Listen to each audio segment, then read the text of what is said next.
मित्रांनो नमस्कार, मी करण आपलं सगळ्यांचं माझ्या चॅनलवर स्वागत आहे। मित्रांनो पुन्हा एकदा भारतीय सिनेमामध्ये एका ऐतिहासिक चित्रपटावरून एक कॉन्ट्रोवर्सी तयार झालेली आहे आणि यावेळी हा चित्रपट ज्योतिबा फुले आणि सावित्रीबाई फुले या दाम्पत्याच्या जीवनीवर आधारित आहे। आता याची रिलीज डेट्स कालच म्हणजे 11 तारखेलाच होती। ज्योतिबा फुले यांच्या जन्मजयंतीच्या निमित्तानं हा सिनेमा थिएटरमध्ये हिट होणार होता आणि मग त्याच चित्रपटाच्या संदर्भात एखाद्या ब्राह्मण ग्रुपनं असा कंप्लेंट केली आहे CBFC म्हणजे सेन्सर बोर्डला असं म्हटलं आहे की त्याच्यात जे शब्द वापरले गेलेले आहेत, जे जातीवादी शब्द आहेत, जसं की महार असेल, मांग असेल किंवा ब्राह्मण विरोधी काही द्वेष पसरवण्याचा प्रयत्न या चित्रपटातून केला जातोय अशी काही तक्रार या लोकांनी केली आहे। आणि त्याच संदर्भात सेन्सर बोर्डने सिनेमाच्या डायरेक्टरला, दिग्दर्शकाला असं सांगितलं आहे की काही कट्स लावल्यानंतरच याला सर्टिफिकेट जे आहे ते सेन्सर बोर्ड देण्यासाठी तयार होईल। आता खरं बघायचं तर चित्रपटाला अगोदरच सेन्सर बोर्डने यू सर्टिफिकेट दिलेला होता, पण अचानक माहिती नाही काय झालं आणि या कंप्लेंट्सला पाहून लगेच सेन्सर बोर्ड झुकला आणि त्यांनी सांगितलं की हे कट्स लावावे लागतील आणि या कट्स नंतरच जो सिनेमा आहे तो थिएटरमध्ये दाखवण्यासाठी परमिशन किंवा जो सर्टिफिकेट दिला जातो तो दिला जाईल। आणि त्यामुळं या सिनेमाची रिलीज डेट ही आता पुढे ढकलण्यात आलेली आहे आणि त्यामुळं मग एकंदरीत महाराष्ट्राच्या राजकारणात एक हलचल निर्माण झाली आहे। प्रकाश आंबेडकर असतील किंवा इतर जे नेते आहेत जे दलित राजकारण करतात किंवा मागासवर्गीय समाज यांचा आवाज म्हणून स्वतःला समाजामध्ये राजकारणामध्ये दर्शवतात, त्या लोकांनी एक आंदोलन सुरू केलं आहे आणि म्हटलं आहे की ज्योतिबा फुले किंवा सावित्रीबाई फुले यांचा इतिहास पुसण्याचा प्रयत्न हे भारत सरकार करते। तेव्हा मला आता या इतिहासावर किंवा सिनेमा काय आहे, त्याचे दिग्दर्शक कोण आहेत, काय दाखवलं आहे याच्यावर मला काहीही भाष्य करायचं नाही आहे। मला फक्त राजदीप सरदेसाई जे आमचे गुरु समान आहेत, वरिष्ठ पत्रकार आहेत, सेक्युलर आहेत, पुरोगामी विचारधारेचे आहेत, त्यांनी एक ट्विट केला आहे आणि त्या ट्विटवरून ते कसे दोहरे चरित्रचे व्यक्ती आहेत हे तुम्हाला सांगायचं आहे। दुटप्पीपणा ज्याला म्हणतात ना, त्या यांच्या एका ट्विटमधून आपल्या समोर येतं।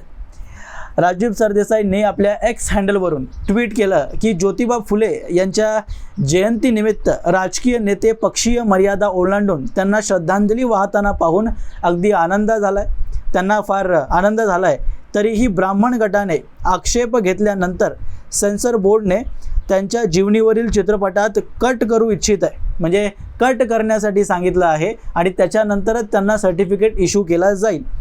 ब्राह्मणवाद आणि जातीय व्यवस्थेविरुद्धच्या त्यांच्या तीव्र लढाईचा संदर्भ न देता फुले यांच्यावर प्रामाणिक चित्रपट कसा बनवायचा, गैरसोयीच्या सत्यांना तोंड देण्यापेक्षा धार्मिक श्रद्धांजली वाहणे किती सोपे आहे, नाही का, असा प्रश्न त्यांनी विचारला आहे।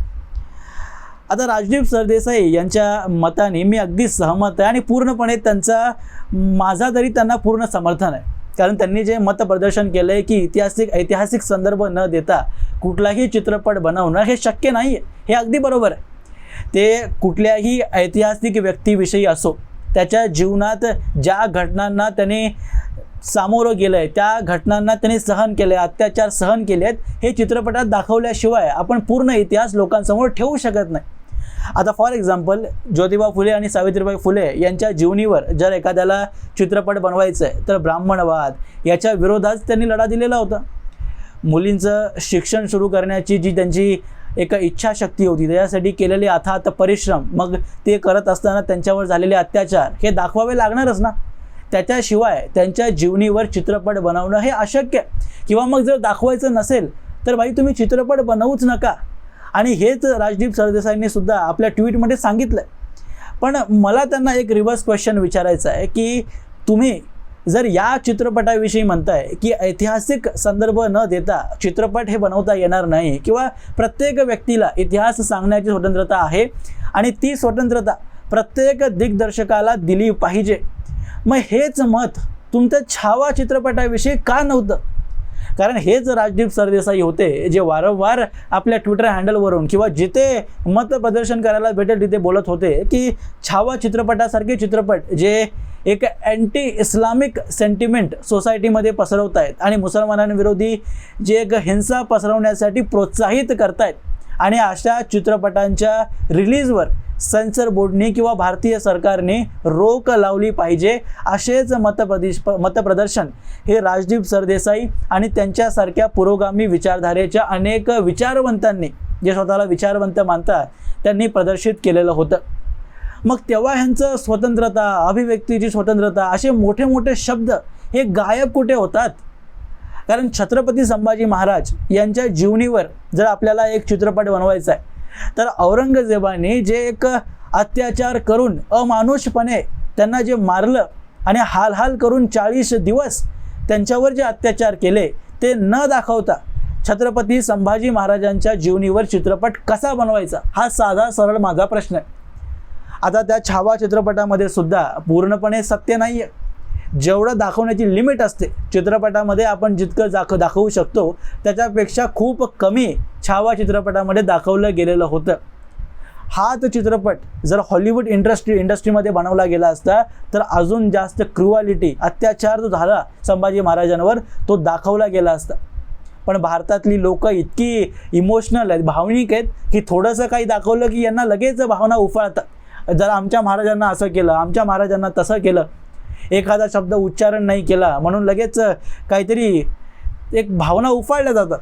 त्यामुळे मग दिग्दर्शकसुद्धा थोडेसे घाबरलेले असतात की ऐतिहासिक पिक्चर बनवायची की नाही, आणि बनवलेच मग अगदी सांभाळून, अगदी सगळ्यांना पॉझिटिव्ह रिस्पॉन्समध्ये घेऊन असे सिनेमे बनवले जातात.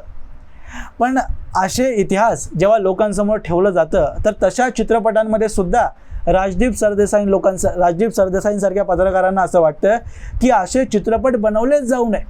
कारण काय, तर मग मुस्लिम लोकांच्या विरोधात एक अँटी इस्लामिक सेंटिमेंट हा भारतीय समाजामध्ये पसरू शकतो, आणि त्यामुळे हिंदूंनी आपला इतिहास जो आहे तो लोकांना सांगितलाच नाही पाहिजे. तो ताश्केंत फाईल्समध्ये एक डायलॉग होता की या देशात सेक्युलरिझम आहे, आणि सेक्युलरिझम म्हणजे काय, तर कुछ मत बोलो, शांत रहो, कुछ ना बोलना ही सेक्युलरिझम है. म्हणजे सेक्युलरिझम म्हणजे हिंदूंनी शांत बसावं, आपल्यावर झालेले अनेक अत्याचार कधीच सांगू नये, इतिहासात लिहू सुद्धा नये, आपल्या येणाऱ्या पिढीला म्हणजे त्यांनी सांगावी नाही की आमच्या पूर्वजांवर इतके अत्याचार झालेले होते आणि इतक्या अत्याचारांमधून आम्ही आपला धर्म टिकवलाय. अशा कथा या हिंदू धर्मातील लोकांनी कधीच पब्लिकली येऊन किंवा त्याच्यावर चित्रपट बनवून लोकांना सांगूच नये, असं राजदीप सरदेसाईंसारख्या लोकांचं मत आहे. आणि त्यामुळेच यांचं जे दोहरं चरित्र आहे ना, ज्याला मी दुटप्पीपणा म्हणतो, ते हेच आहे मित्रांनो.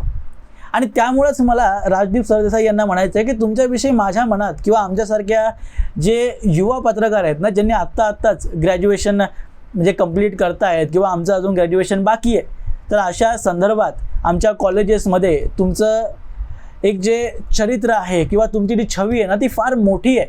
आम्हाला तुमचं उदाहरण दिलं जातं की तुम्ही पत्रकार या इंडस्ट्रीमध्ये किंवा या मीडिया इंडस्ट्रीमध्ये फार एक दिग्गज आहात.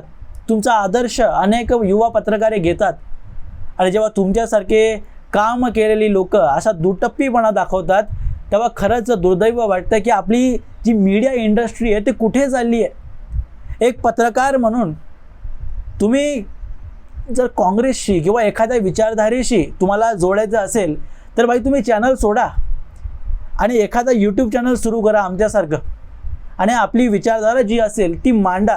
जसं मी हिंदुत्वाची विचारधारा मांडतो, ते माझे पर्सनल व्ह्यूज आहेत, ज्या लोकांना आवडतात ते लोक माझ्या चॅनलला सबस्क्राईब करतात. तसंच तुम्ही सुद्धा हे स्पष्टपणे उघडपणे एकदा सांगून टाका की भाई मी काँग्रेसचा समर्थक आहे आणि मी या विचारधारेचा आहे.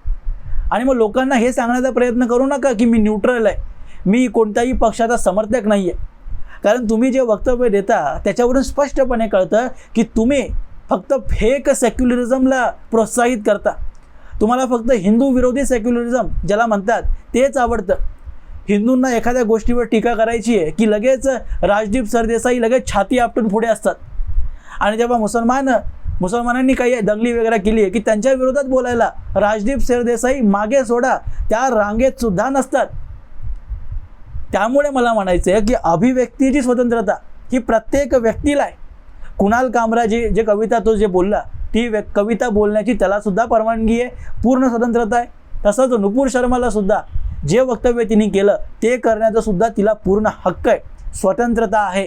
आणि ती स्वतंत्रता कुठल्याही राजदीप सरदेसाई किंवा पंतप्रधान नरेंद्र मोदी किंवा कुठल्याही मंत्र्यांनी दिलेली नाही आहे, ती डॉक्टर बाबासाहेब आंबेडकर यांच्या संविधानाने दिलेली आहे.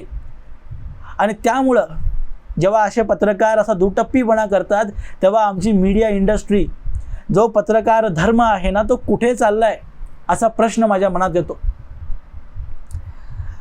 असो मित्रांनो, याबद्दलची तुमची मतं मला कमेंट बॉक्समध्ये अवश्य सांगा आणि अशाच माहितीपूर्ण व्हिडिओज पाहण्यासाठी माझ्या चॅनलला सबस्क्राईब जरूर करा.